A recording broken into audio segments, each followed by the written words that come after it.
Hey, what's going on, RC enthusiasts? David from Run.RC here. Today we're going to talk about waterproofing your vehicle, maintenance involved after playing in water and mud, and this will help you have more fun in inclement weather. So stay tuned and let's get these things dirty.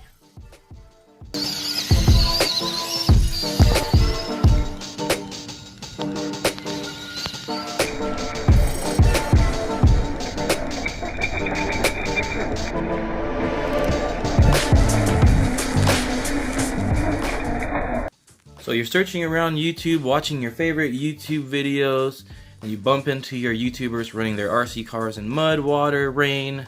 Well, a lot of people have been doing this for a while, and I'm here to teach you what I do to keep my stuff maintained after water runs, and how to keep my stuff waterproof and hopefully last longer while playing in these kind of environments. So let's go ahead and look at this. I'm gonna use my WPL C24 as an example rig, just because my 10th scale stuff's a lot bigger and it's a lot harder to maneuver around, and pretty much all the waterproofing is the same. So I'll go ahead and show you how I did it on this one. Let me go ahead and take this apart and I'll be right back with you guys. So here we are. Excuse the wire is still attached to the body, so it's going to move around whenever I move this thing.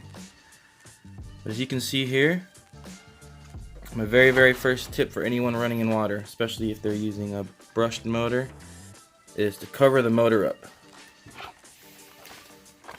Let's bring this closer and see if I can show you this. Now if you look right there, I've wrapped this in like a nylon sock, pretty much making sure their vents and the holes are all still exposed through all these little holes, so it's still breathable, but now dirt, mud, little debris can't get in there. So when you're at least this, if you're deep enough into water and you're getting this motor soaked in that water, at least nothing is getting in there but water. So that will help your motor last a lot longer, and water doesn't really do anything bad to your motor. Most people do water break-ins, if you've ever seen that on brushed motors. So yes, if you get it covered like this, you'll lessen your issues of debris getting in there, getting into your brushes, and ruining this motor, prematurely.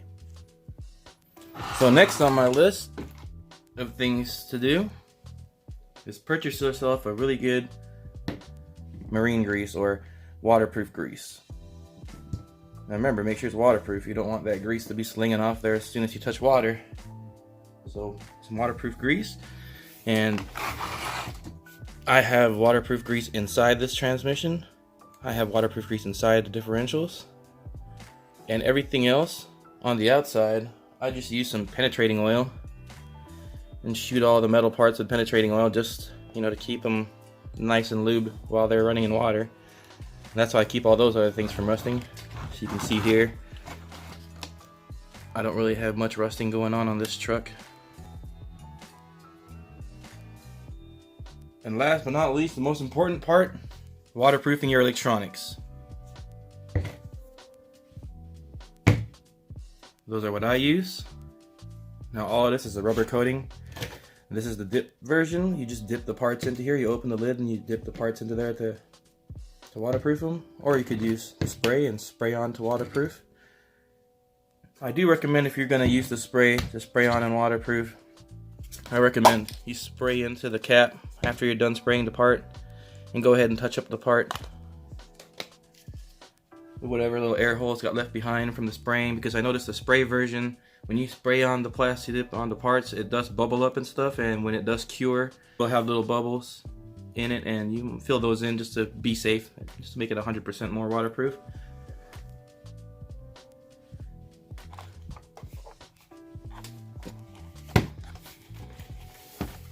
So now I'm going to show you my waterproof parts in this rig. So if you look at my stuff, as you can tell on my receiver right there, you can see plastic dip running out of the hole where all the ports are. Well, I took the receiver apart, 4 screws in the back, plastic dipped the whole inside and squished it all back together and let it dry. And that pretty much solved that, and that receiver has been underwater several times already, so it's been proven to be effective. And you can see the ESC down here. You can see it is wrapped in like a heat shrink wrap. Those things are pretty watertight themselves, so I pretty much just plasti dipped on the end so water couldn't get into them, and that's been holding up pretty good for me. So, and last but not least, the servo. I don't know if you can tell, but on this servo I have plasti dip running through all the seams. You could dip the whole servo to make it even more waterproof, but I haven't had a problem doing this technique, so this is how I do it. I just, all the seams to where they go together, I just plasti dip all around all that. It seems to be fine. Now for the shocks, you do have coil springs in here inside these shocks that will rust. So what I do is when I'm done running in water, I flip this truck over and then I just run some oil down that shaft, you know, just spray some penetrating oil down there just to hopefully lubricate the spring and keep it from rusting. And I haven't looked in there to see if it has been doing its job, but the spring feels free and everything feels good still. So yeah, after I'm done running in water, that's all I do.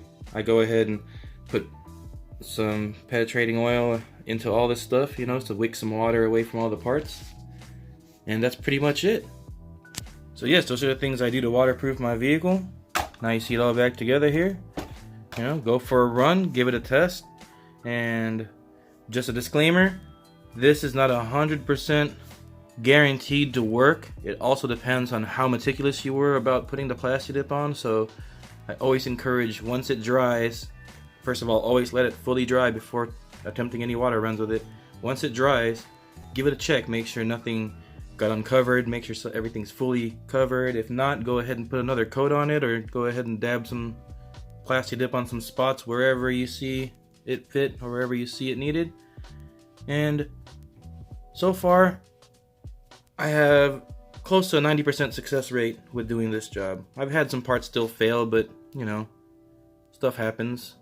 And you can go ahead and purchase yourself waterproof electronics. Like Hobbywing makes some pretty decent, affordable ESCs that are already waterproofed. You know, there are a couple of companies that make waterproof receivers for their transmitters. So you can go that route too, but if you just already have some of this stuff and you just want to go ahead and play in water, go ahead and give this a try, and it should work out for you, and you'll have fun in the mud, the water, the rain, you know, inclement weather, fun. So hope that helps you guys. You guys have a great day. Thanks for watching. Go run that RC.